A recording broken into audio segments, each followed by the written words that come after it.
Katika makala yetu kuhusu Ifahamu China, tunaangazia mji wa Hangzhou unaoendelea kunawiri katika sekta ya teknolojia kupitia uvumbuzi. Tazama.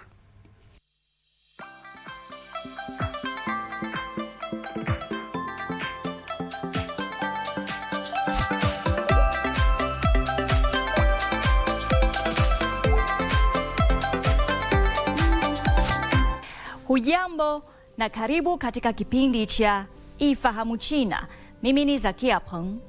Mji wa teknolojia wa Hangzhou ulioko mashariki mwa China, maskani ya kampuni kubwa ya biashara ya mtandaoni Alibaba na nyota anayeinukia wa AI ya DeepSeek, umekuwa ukiongeza nguvu katika sekta yake ya teknolojia kupitia uvumbuzi.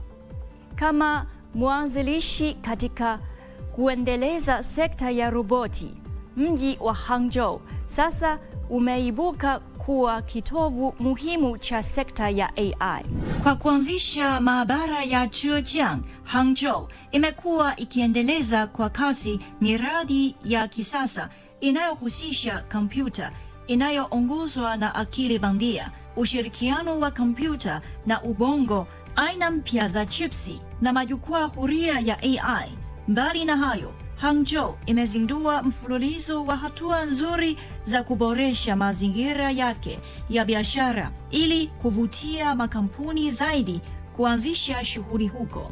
Kwa mujibu wa data za hivi punde, tangu mwanzoni mwa mwaka huu, Hangzhou imekuwa wastani wa biashara mpya zaidi ya 280 zinazosajiliwa kila siku huko, na zaidi ya hataza 70 zimetolewa na karibu yuan milioni 17 zimewezeshwa katika uzalishaji wa teknolojia. Njia ya maendeleo ya Hangzhou ilianza mwaka 2003 wakati Rais Xi Jinping wa China akiwa katibu wa kamati ya mkoa wa Zhejiang ya chama cha kikomunisti cha China na kuweka mkakati wa Zhejiang ya kidijitali ambao umeonekana kuwa na mtazamo wa mbali.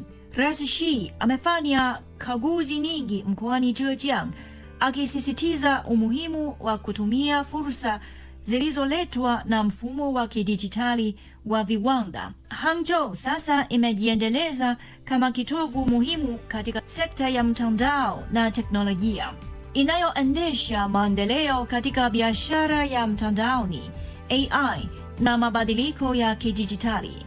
Zaidi ya hayo, Hangzhou inapanga kuzindua mpango wa AI Plus ili kukuza ujumuishaji na matumizi ya AI katika sekta hiyo. Pia itaanzisha mageuzi yanayohusiana na utumiaji wa mafanikio ya kiteknolojia, kuhimiza vyuo vikuu na taasisi za utafiti kuona leseni ya matunda yao ya kiteknolojia kwa makampuni madogo chini ya modeli ya tumia kwanza, lipa baadaye. Haya, kwa leo kipindi hiki kinaishia hapa. Katika kipindi kijacho nitaendelea kukuletea mambo mengine yanayovutia kuhusu utamaduni na jamii ya China. Asante kwa kuwa nami. Mimi ni Zakia Peng. Kwa heri.